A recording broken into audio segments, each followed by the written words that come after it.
sharp. You can't stay here. When you're in this command section, you're in no position to do anything. I know a place where you might be able to get a new ship. See the flashing in the top right of the screen? That's what's known as the orb. This is used to locate nearby contacts in 3D space around you. In the bottom right of the screen, there is your contact list showing details of nearby vessels and stations or any waypoints. We'll come back to this later. In the top left, you can see the multifunction display. This gives you more details about your current target and other Below this is the current selected weapon display. This shows the type of weapon you're using and the amount of ammo remaining. While flying around, you'll probably find the HUD menu an invaluable aid when performing flight functions. Once you bring it up and navigate through it, I'll tell you about each of the menu sections individually. Okay, now we'll look at the contact list a bit more. Everything within sensor range is displayed on this. That's it. Now select my waypoint from the list and fly towards it. Use the direction indicators on the HUD for guidance on its direction.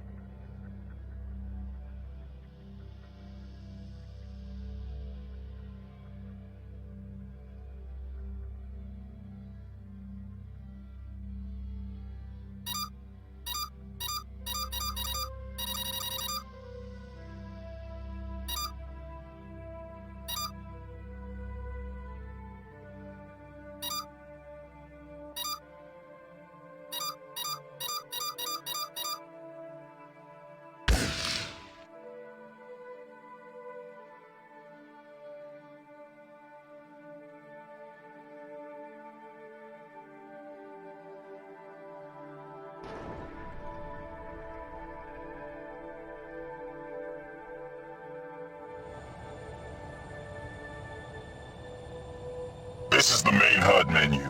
From here you can select the engineering screen, the weaponry menu, the command menu, or the navigation menu.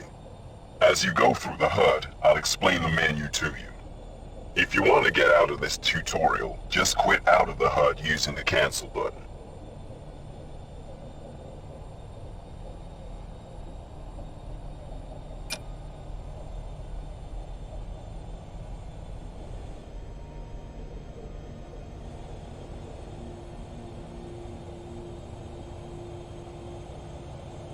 Good. Looks like you got the hang of that. Okay, let's move on. When you're around stations, you'll be unable to use your LDS drive because of the LDS inhibit fields generated by them. You can tell if you're in an LDS inhibit field by a green exclamation in a circle on the HUD. When using autopilots, all ships are limited by the speed limits imposed by the station. Autopilots are incredibly useful for navigating through space. The first autopilot is the approach. You'll use this one a lot. Try selecting a ship near you by getting it in the reticle and pressing select target. Then engage approach to move towards it.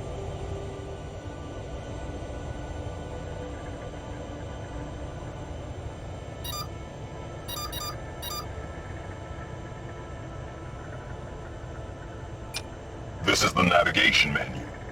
From here you can undock from stations and other vessels, enter the autopilot menu, or select the star map. As you can see, once the approach is engaged, your ship will turn to point at your target and begin to move towards it. The next autopilot is formate, handy for following other ships. Again, select a ship near you and engage formate.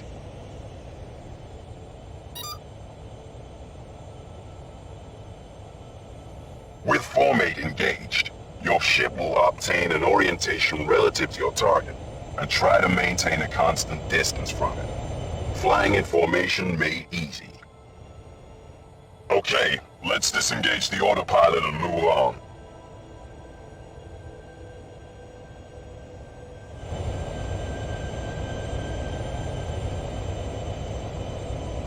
Good. The final autopilot is the dock autopilot.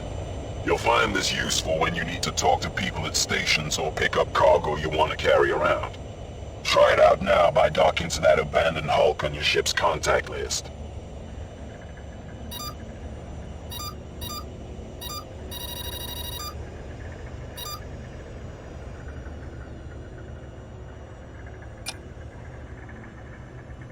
This is the autopilot menu.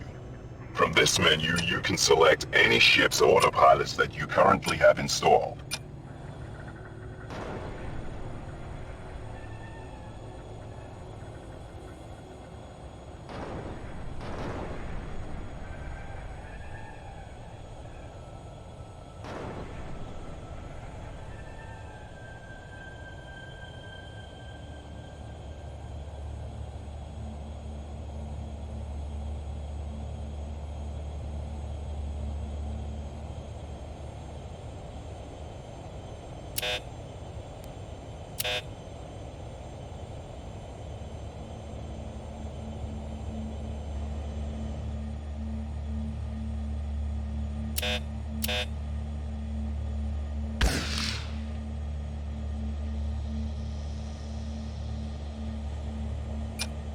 This is the command menu.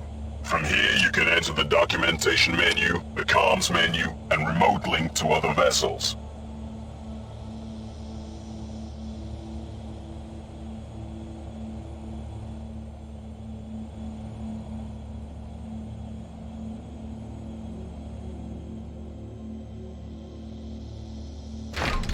Right. Looks like you got the hang of that. Let's undock and I'll continue.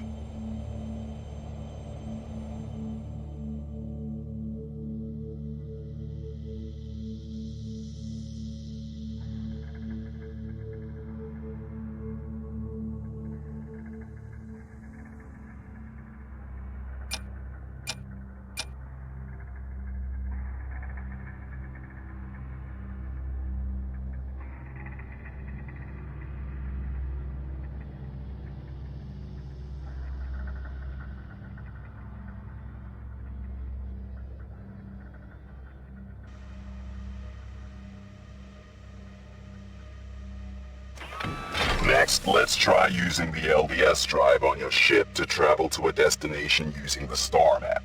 Bring up the star map now.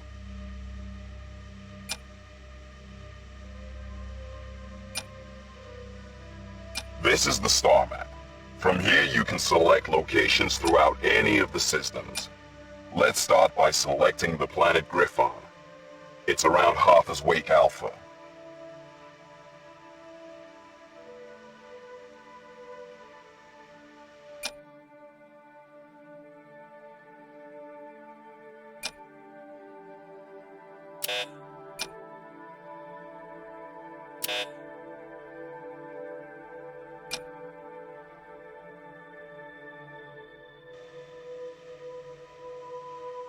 You got it, kid. That's the one. Now let's fly towards it. Try out your autopilot. It'll put you into LDS once we get out of this LDSI field.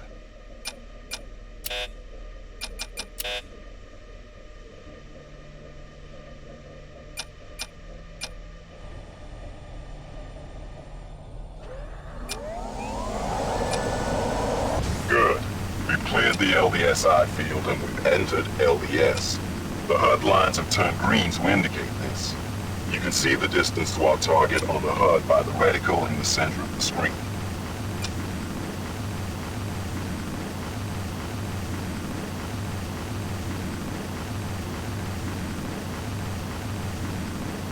Okay, this is it. It's not too far from our final destination now, Lucretia's base. It's an old converted biobomber tucked away inside a field of charged particles and asteroids known as the Ifrit. If you go to the star map again, you can select it and head towards it.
We have you in the pattern. Maintain your current vector.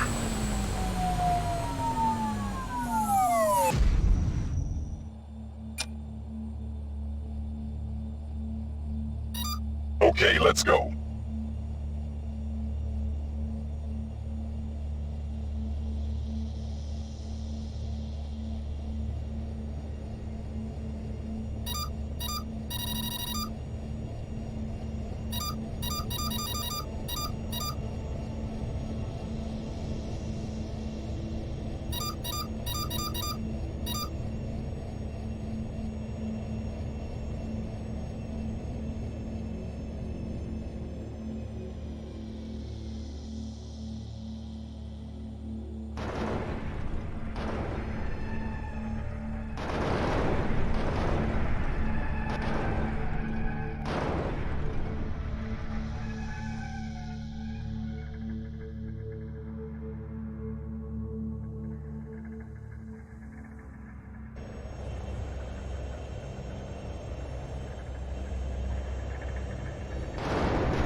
This is the edge of the Ifrit.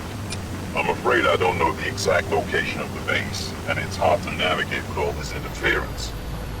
However, there's a route through if we follow the marked asteroids. I'll point them out as I spot them. You fly to each asteroid. That helps me locate the next one.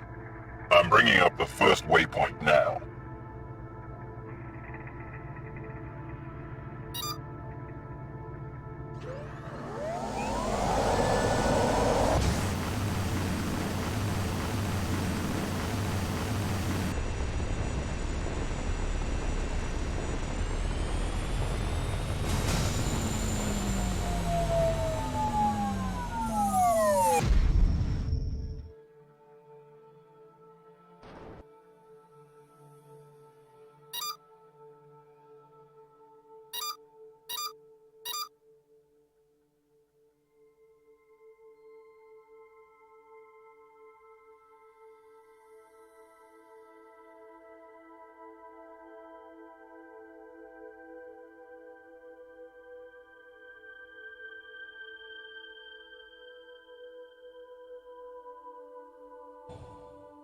There's another one.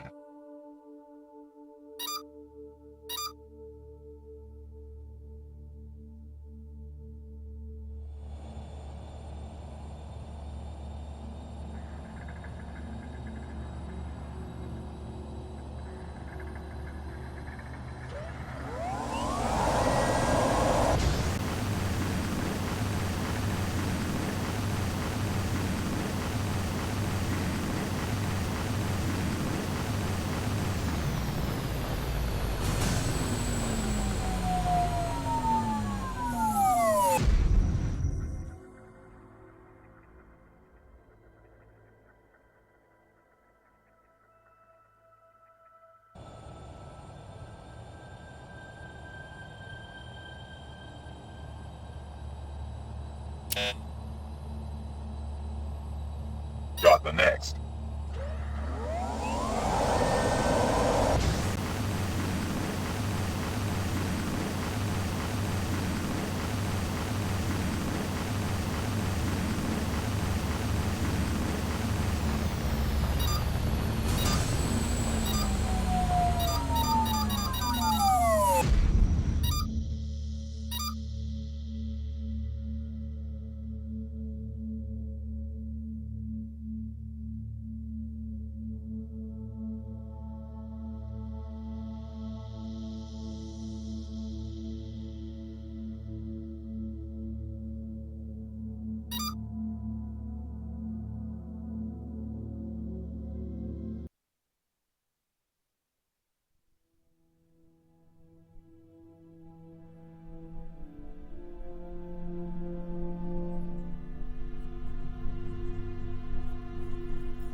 It's real dark in here, Clay. Are you sure everything's working? The base must be running on emergency power. See that diagnostic screen over there? What's it say? It says, fuel rod malfunction. Is that bad? Smart kid. Yeah, it's bad. To get this place back online, we're going to need a whole new set of fuel rods. This is the nerve center of your grandma's base. From here, you can access every area and system. Or you could if everything was working. Some functions seem okay. Try looking at the hangar.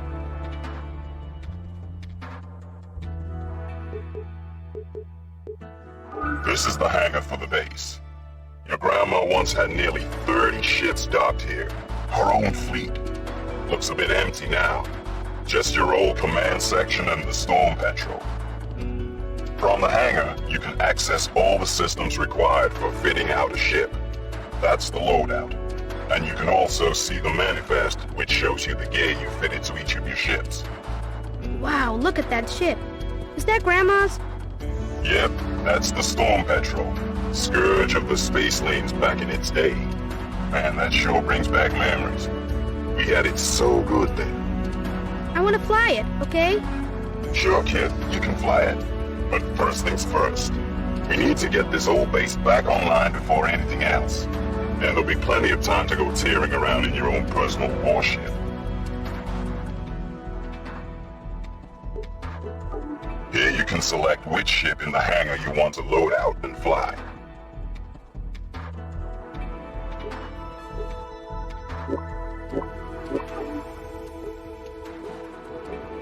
Here you can select from up to 4 types of loadout for each ship. The loadouts will choose the most appropriate equipment in your station inventory to fit to a ship for the selected purpose. A damn sight easier than doing it all by hand, but you can still customize it if you want. The add cargo facility is used when you want to carry the goods out of the station.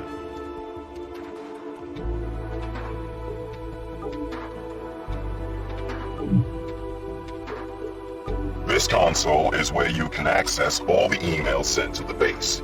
Once you've read the incoming messages, they get moved to the archive. We can receive emails? I thought the base was supposed to be a secret hideout. It's real secret. Your grandma set up a system so that encrypted messages get routed through a constantly changing array of satellites and then broadcast onto a wide band. The base then picks up the broadcast with its passive sensors. People can contact the base, even though they can't find it. Pretty cunning, huh? Hey, Clay, it looks like there's a message here. Unread. So there is, kid. It's signed by your grandmother. You can open it.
grandma was a space pirate? Cool. How come Dad didn't tell me? That's so much more interesting than boring old mining. Oh, Cal, you gotta understand. Your dad and your grandma never really agreed on, well, anything. And your dad wanted to give you a real home life. Oh yeah. Look where a real life got him. Owing money to that Mars guy. I wish he was a pirate, like Grandma. Then maybe he wouldn't... Then maybe Mars would be dead. Now you listen, kid. Felix Johnston was a brave man and a good father. Okay, maybe mining's not the most glamorous career, or the most lucrative, but he was always there for you. Space piracy may seem exciting and glamorous, and okay, maybe it is. But remember your grandma's email. There's a price to pay for the things we want. Maybe one day you'll appreciate what your dad did for you, and you can be proud of him. This place is gloomy with this emergency lighting. What do you say we get out of here and get into a ship? I'll show you how to fly the Storm Petrel. There's a training ground just outside the base. Your grandma built it so her crew could become crack pilots before going out in the big, wide world. You can do the same.